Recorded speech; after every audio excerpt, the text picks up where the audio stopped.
you have a beautiful 7R learning powers. Explain it to us. I think you sent me a clip, and I did use it in one of my trainings, one of my talks with second level teachers and first level teachers, and it's gorgeous. It's simple, but it's so applicable in the education setting. Right. So the 7R learning powers was something that I designed. It was based on, I looked at Howard Gardner's work as well, on multiple intelligence. I thought the most important thing was the process of learning.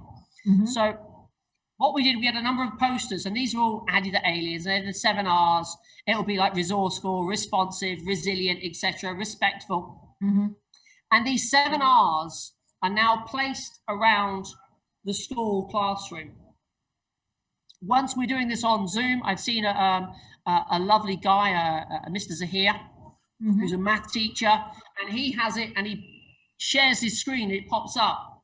So, for example, when Mr. Zahir was there, I observed him a while ago when he was doing a class, and he would say something along the lines that he gave it a mathematical problem, 3 times 3, so he goes 9, 4 times 3, 12, 5 times 3, 15. Well done, excellent. I'm not quite pushing your levels, but I'll try this again future. And then he asks another question, and he sort of like, not just, he still says well done to the kid, but not over the top. The next one, he tries it and he struggles getting the answer. 3 times 3, and he's like, oh, is it 6? He's like, okay, well, no, not quite. It's the multiplication, it's not the addition. And he does something, and the kid starts to work it out, and he goes through this formula, and then he gets it. And then that's when he clicks on the button, and the thing says, well done, great students. What do great students do? And they go, never give up. And you hear the kids go, never give up, before it comes on the screen. And then he goes, that's right, great students, never give up. That's about being resilient. And I loved your resilience, Marshall. And he starts telling this kid about his resilience. And all the kids are saying, great students never give up. So the other kid just went and smashed through 3 or 4 answers very quickly. This one struggles. But now what we're doing is we are conditioning. The positive reinforcement here is on the process of learning, not just with the individual, but with all the peers around. And Ahmed, who's obviously aced it, doesn't really care about getting the right result. It's about the process. So the process of being resilient was quite prevalent in his lesson.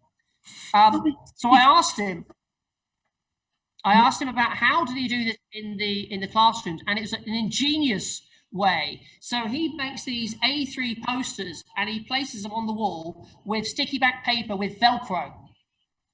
And what happens, they're around the classroom, and then in the first week, its resilience is the first on the left. So as he turns around, it's resilience. But then as the time goes, the second week, the third weeks, they take them off and they move them around the classroom. So when they go, great students, and they go to resilience, they go, oh no, now it's respectful, great students.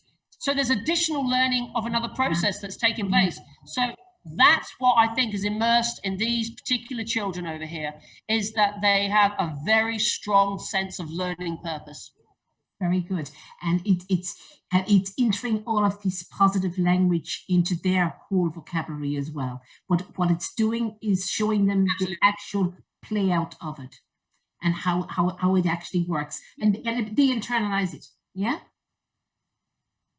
Absolutely. And the thing is, they stay away from, when it comes to validation of kids, if they're getting answers done very quickly, the way he uses his language to suggest that, I've not challenged you enough today, Charles, but we'll come back to that. Instead of saying, well, I see other kids going, awesome, amazing, you're high fives, let's give out lots of stickers and sweets because you're great because you got the answers correct. The positive reinforcement was placed on the process of learning, and that's where the value took place.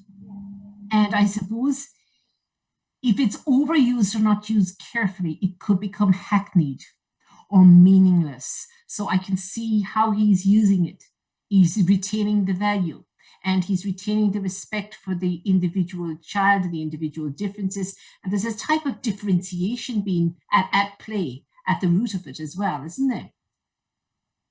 Yeah. Absolutely. I mean, I'm very fortunate that he is a wonderful teacher. He came on one of the accelerated learning programs that I designed, and I could watch him grow. And then since then, he's one of these teachers that he just wants to. I've never seen such a thirst for knowledge. He inspires me. He inspires me to want to learn and do more because he's got such this got a drive gift. about it. Yeah. What else can I do to Yeah. serve my children? He's always constantly looking, how can I serve these kids better? And I think that's what stands him apart. Yes, and that is my whole thesis. What legacy are we leaving our young? Because they are the future.